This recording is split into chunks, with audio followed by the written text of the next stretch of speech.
So, hello everyone. Myself, Dr. Soumya Banerjee.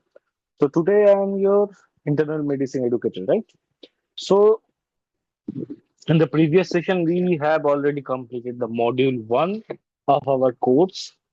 Today we are going to start the clinical pharmacology. It's our module two, right? Okay. So, please just student do let me know whether am I audible or not.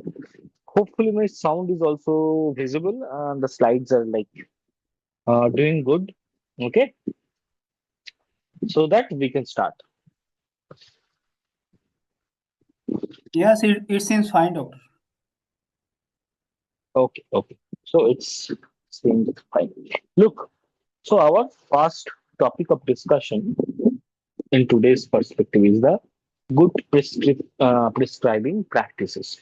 Okay, so obviously you do need to understand why these good prescribing practices are very much important. So number one is obviously it's basically gives you some ethical standpoint. This is basically there, and also apart from that, like the good prescribing practices will also makes makes you like a good physician to the patient as well. And obviously, right? And you are considering about starting AC inhibitor, right? Now let's try to understand. Okay, your clear objective was to keep the BP less than 130 by 80. And obviously, for that case, you can easily start the patient on the AC inhibitors. And also, the patient is associated with diabetes as well. So, here you do need to understand you are not going to give the patient any drugs that will eventually leads to derange the diabetic profile of this patient. Okay. So, this is where the importance is. Okay. Hopefully, I'm able to clear the concepts with you. Okay. So in that case, there is a actinomycin B and a bleomycin, mitomycin, and mitoxantrone.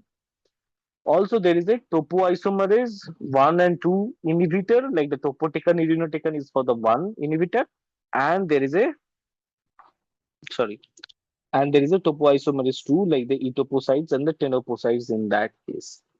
Also, there is a mitotic inhibitors like the docetaxels, ixabapilone, there is a paclitaxel, vinblastine, vincristines, venorelvin. So these are the one which hinder the cell proliferation and the division in that case. And also there is a corticosteroids.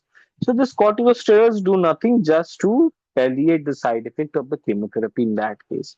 So we have the prednisolone, methylprednisolone, dexamethasone are there, right? Also, there is a EGFR inhibitor, so they are the epidermal growth factor 1. So they basically work on the specific portion of the cell cycle and specific ligands. So that's how they will eventually block the growth, like the erlotinib, cetuximab, or there is a cefitinib, right? Okay.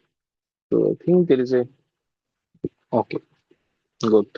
Now, what are the various proteins? Like there is a xeroderma pigmentosa, the A, or the xeroderma pigmentosa G, the replication protein A. These are basically involved in this anemia. And also there is a multiple studies have been already done. They have been uh, uh, specifically uh, signifies the deficiency increases with the sensitivity to the platinum based chemotherapies in that case. Okay.